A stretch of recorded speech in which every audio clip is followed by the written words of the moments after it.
Hey, you're listening to Evergreen, a storytelling podcast. I'm Mitchell, and I'm a journalist. And this is Caleb. And I'm Sick. Here at Evergreen, our listeners choose the prompts, our guests write the stories, and then we bring them to life. Today we have Paul from the Varmints Podcast. His topics were a mousetrap, Sushi, and Last Will and Testament. And stay tuned after the story for an interview about the storyteller's writing process. So prepare yourself for another audio adventure. This is Paul from the Varmints Podcast. Victor.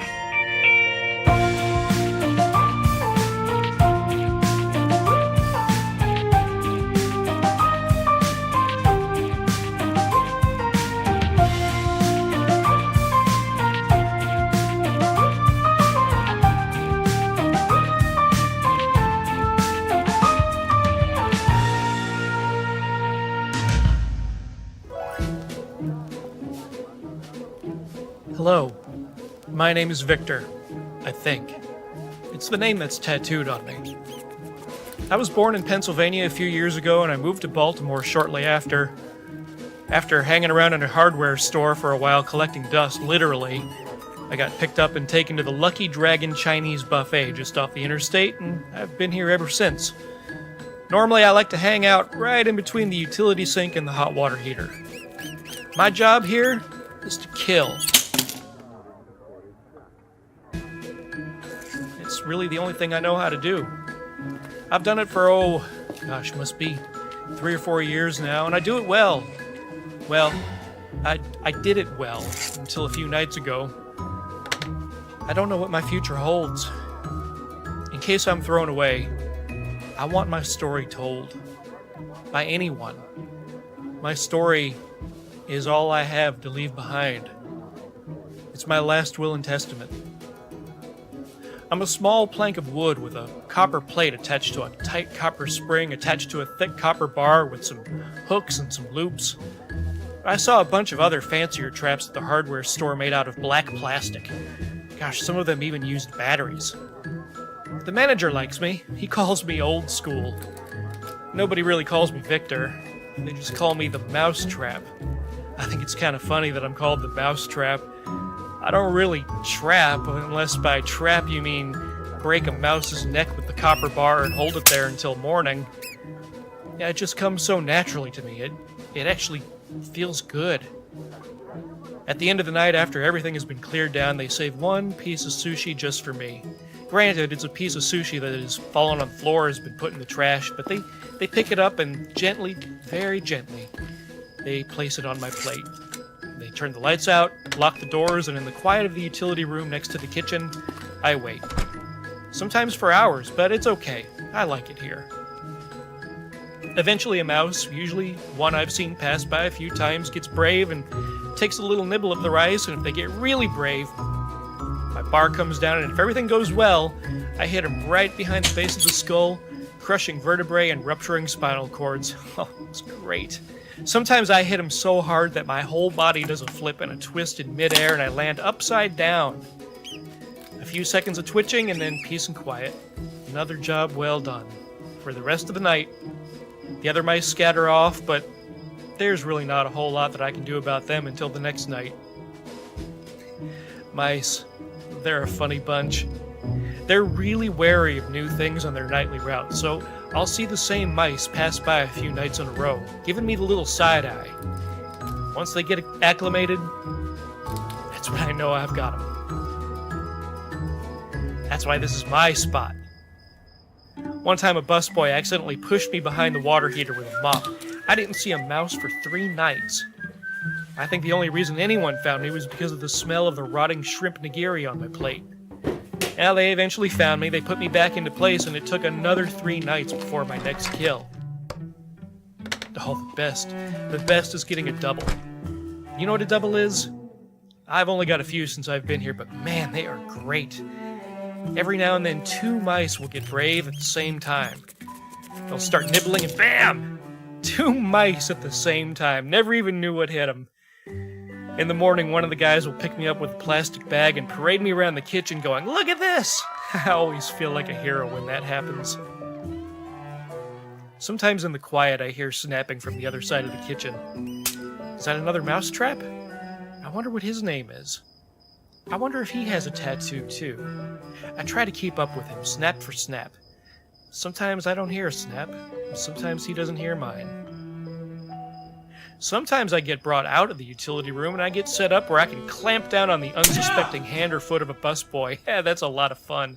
I'm happy to oblige. It's a nice little change of pace, little change of scenery.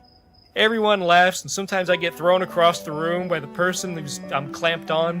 The manager will yell at someone and I get put back in my place.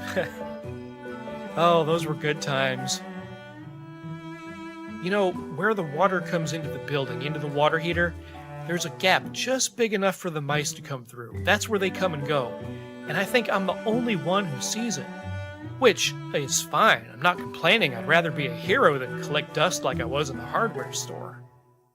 Anyway, the other night, a mouse crawled up to me, except this guy was different.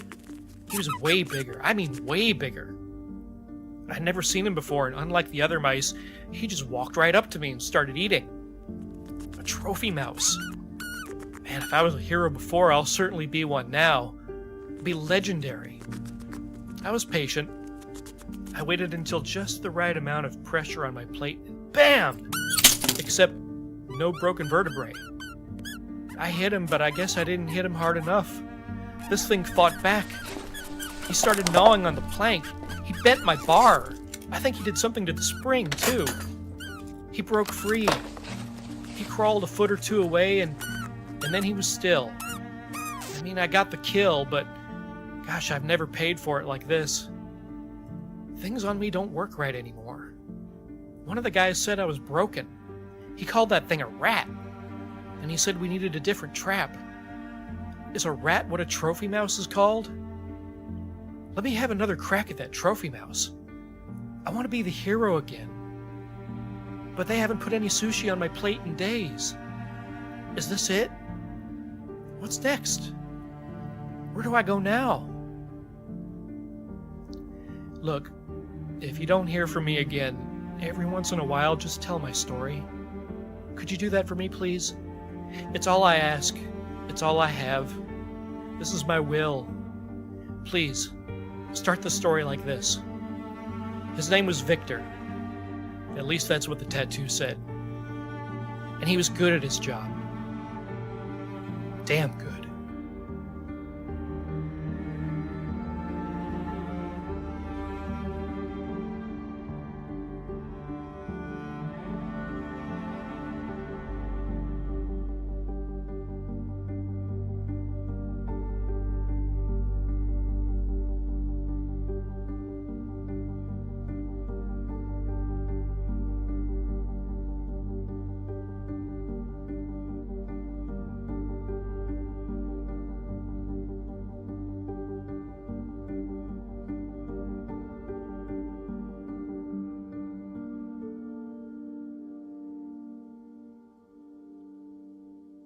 Wow. Well, I love that story. What a strange perspective. We've never had that on Evergreen before. Yeah, kind of writing from the viewpoint of an inanimate object. We're just bringing it to life. I really enjoyed it. I really liked it. No, that's great. You know, when I first heard it, I thought it was kind of just quirky and The first time I actually read the story, I thought it was a pure comedy.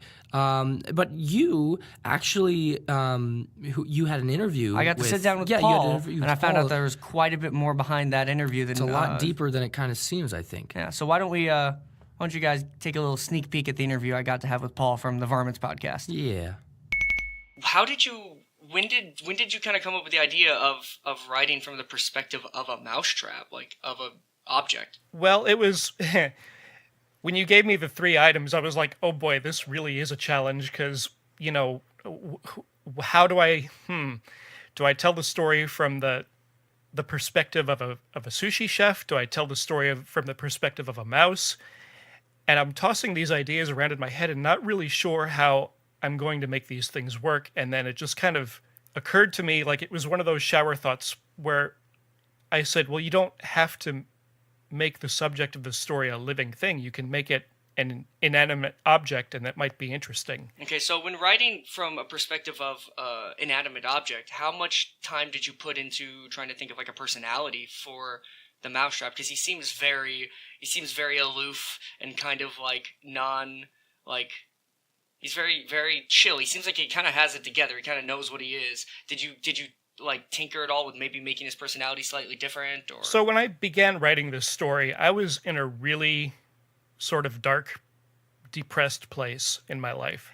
And the character that was in my head was this stone cold killer and a very, stern, serious, I'm good at my job being. But what came out of it was sort of where my headspace was at, was this thing that was kind of older now and, aware of its age and aware of its physical limitations and sort of unsure of what the future held.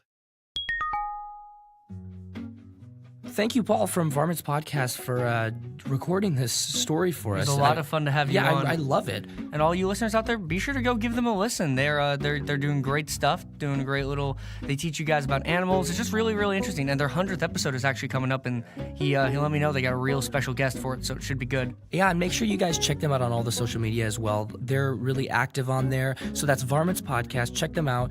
It's really worth the listen, I would say. And if you want to hear more of that interview that I had with Paul, you can find it on our Patreon, which is where we put up the full-length interviews we do with the storytellers. If you want to hear more about them as people or maybe how they wrote the story, it's all up there. And honestly, it's super. I love it. We wish we could put them in the episodes, but they're just too long. So they're on the Patreon, all there for you. Speaking of our Patreon, we actually have our first forest ranger. Someone who has gone into the $10 a month tier on our Patreon. They are officially considered a sponsor of the show.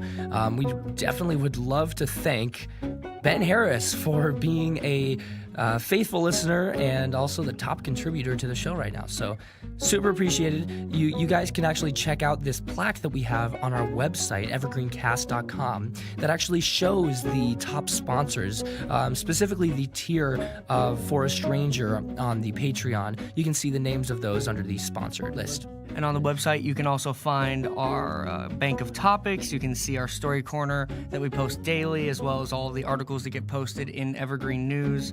And you can any other information like that you can find at Evergreencast on Twitter or Instagram. You can find us there if you're looking for more information about what's going on with Evergreen. Actually, would love to roll the yeah, we need to figure out what the next episode is, man. Topics for the next episode. I'm super excited. Let me roll those dice now. Give me a second. That's going to be 36. That is a traveling circus. Interesting. Okay. I feel like we've definitely had something similar. I got to write a story about a carnival, but that was specifically a haunted house. I love this because one of the coolest things is seeing how a similar topic can have two completely different routes. And I'm super excited to see where this one's going to go because Mitchell had a very similar idea, but based around a carnival kind of circus-y feel. So I'm excited to see where that goes. Let me roll another one really quick. 102. That is a bit of a mouthful, the refreshing taste of Coca-Cola. That's great. I don't even know where that one's gonna. I don't know where that one's gonna go. Let me do another one. I'll figure it out. 79. 79. Tangled headphones. Okay. Nice. Something Easy. that we can all relate to, unless you've upgraded to the Bluetooth feature. And we can officially announce now that the guest for the next episode of Evergreen is going to be Phoenix Crockett. He is the family wellness coach of the Vermont Center for Children, Youth, and Families. He's also a bit of a horror buff and aficionado on that, so I don't know if that's for sure going to be where he takes his story, but I got a little psyched when he agreed to come on the show because I love myself a good scare. But we'll see what he decides to do with those topics. And now it's time to read one of our lovely reviews from the podcast app. This is coming from the Apple Podcast app from Top is... Oh, it looks like it's multiple words. Top is back. All right. Listening to their podcast, I can immediately hear the work put into their unique style. Their energy and vibes are contagious and put you in a good mood if you're starting your day, on your way to work, or whatever. Highly recommended if you're wanting something new refreshing. Okay. With great hosts. Wow, that's a specific. That's super, we want to say nice. Thank you for Top is Back. If you want to hear, please go out and leave a review if you'd feel like it. We may hear it on here at the end of an episode. been trying to do that. But yeah, we hope you all have a great time. I hope you enjoyed that story. Really enjoyed getting to have Season 2 Paul is on the going very podcast. well. Season 2 is going very well. This is a very interesting episode. I'm very sick, and Yeah, well, it happens. We also just finished a 15-mile hike. 15-mile backpacking trip. So And you're sick. I'm gonna go to bed. And I'm going to go fix my car because my car just broke down. It exploded. Yeah, it did. You guys have a good one.